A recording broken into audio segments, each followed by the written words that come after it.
My name's Adam Euchre, and I'm the District Athletic Director for the Williamsville Community Unit School District number 15. We are here today to give not only our student athletes, but our parents as well, all of the information that they will need regarding the new dual sport and activity participation policy that was recently voted on by the Board of Education to begin implementation for the 2022-2023 school year.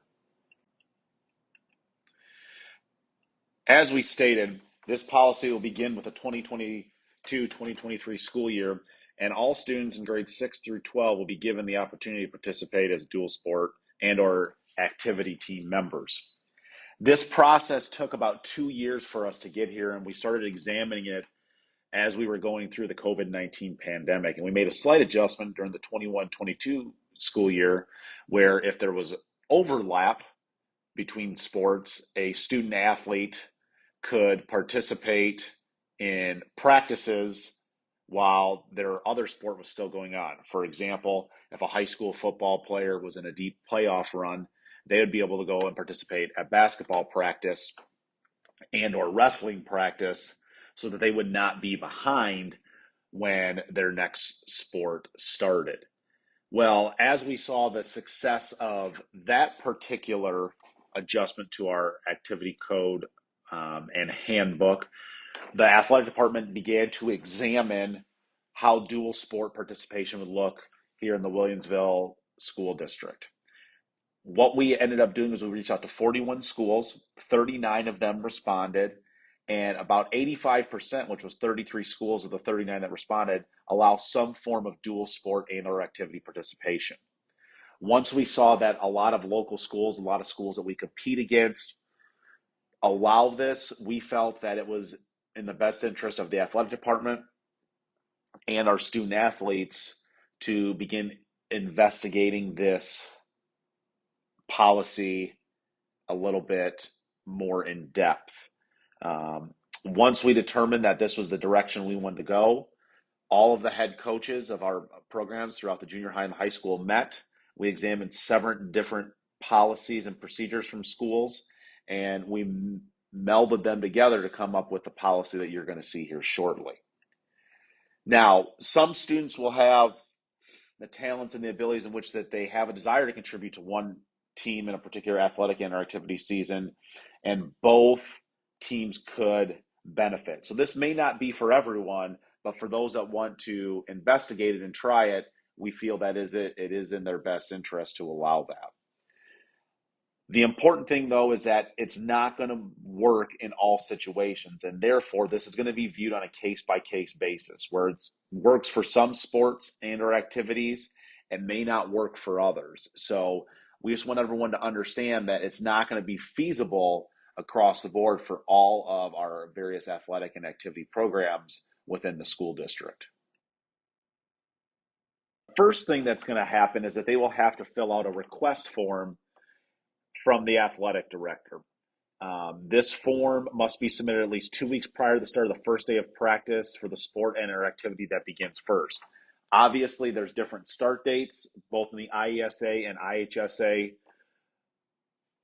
seasons, so it will have to be done at least 2 weeks prior before the start of that first activity. This form is going to be emailed to all of our students and parents in 6th through 12th grade. It will also be available on our district website as well underneath the athletic tabs. Once that form is received by the athletic director, a meeting will then be scheduled with the head coaches of each sport and or activity, as well as the athletic director, to see if that request is feasible. Like we had stated before, it's not always going to be feasible for this to work. So we have to look at the best interest of our programs as well as the student athlete to determine if it is feasible. Once that meeting takes place with the head coaches of each sport and or activity and the athletic director, we will schedule a meeting then with the athletic director, the head coaches, parents, and the student athlete in order to discuss the feasibility of the request. So whether we determine beforehand whether it's feasible or not, the student athlete and the parents will be brought in with our head coaches and our athletic director to discuss why or why not they determine that it is going to be feasible. If it is determined that this can take place, a written contract will then be established between the student athlete, the parents, and the head coaches of the programs, as well as the athletic director in terms of practices, game attendance, and other performance requirements that that student athlete then will have to follow in order to participate in both those sports and or activities throughout that season.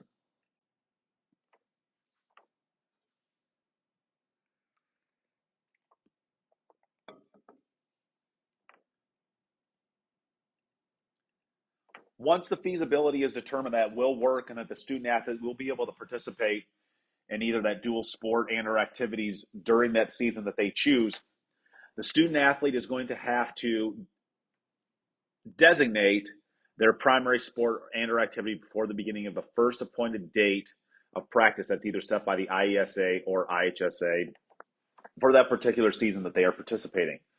Well, what does primary sport and or activity mean? It means that that is going to take precedence over that secondary sport or activity. Obviously, they are committing to two different teams, but it's also important that the coaches and the teammates know that they're going to be there and that they have said that this one is going to take precedence and that other one is secondary. Obviously, any contests are always going to take precedence over practice, but that's where it's going to be important that the head coaches, the student athlete, the parents, and the athletic director are all on the same page once that primary designation is made. The student athlete will also be expected to practice in both sports and activities, but the amount of time is going to be determined between those head coaches and that student athlete as well. There's also requirements that the IESA and IHSA both have, that there may be certain practice requirements that have to be met before that student athlete could participate in any contests or games. For example, the acclimatization policy for football within IHSA. There's a minimum number of practices that have to be attended before that student athlete is eligible. So those are going to have to be examined too, and that will be part of that feasibility examination that will take place with the head coaches and the athletic director once that request is submitted by that student athlete. Obviously, the academics of our students in the district are the most important, and we're excited that we can provide a large amount of co-curricular activities for our students to participate in after the school day. But even though this may be approved initially, if there are academic concerns anytime during that sport or activity season, that approval can be removed, and that student athlete then will only be able to do one sport and or activity. Obviously, we still have our training rules in our extracurricular handbook. So if a student athlete is disciplined for any infraction as listed in that handbook, consequences would not only be applied to the primary sport, but the secondary sport as well. So if they are suspended and have to miss time because of those training rules or any disciplinary infraction, it is applied across both sports and or activities, not just the primary.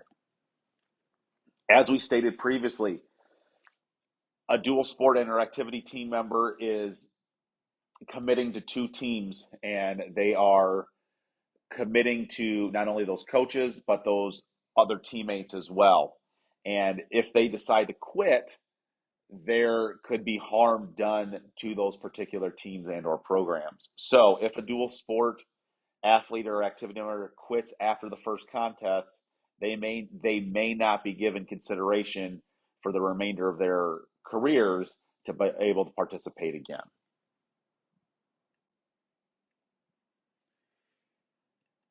The entire policy for our dual sport and activity participation can be found in our extracurricular handbook.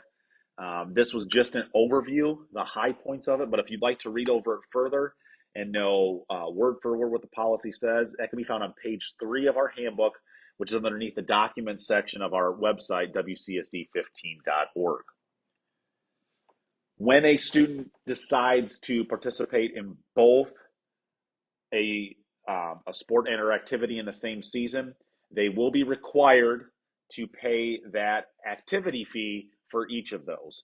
The rule of three will still be used though. So, for example, if a student athlete decides to participate in cross country and boys soccer, they'll pay the fee for cross country and boys soccer.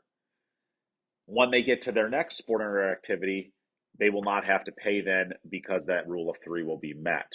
Also, if for a family, if they have three children in a sport or activity in the same season, the first two will be paid for, that third one will still be free. As we stated previously, the request form will be emailed out to all families at the beginning of the school year for grades 6 through 12. It can also be found underneath the document sections of our athletic department homepage at WCUSD15.org. Just click on the top of the page there where it says athletics, and then the documents and forms over on the right-hand side. We hope that this presentation gives you some additional information as you decide to whether or not you would want to be a dual sport interactivity participant. If there are any additional questions, though, or you would like to talk about this further, do not hesitate to reach out to myself at euchre at WCSD15.org, and we can answer any additional questions. Thank you so much. Just remember, it's always better to be a bullet.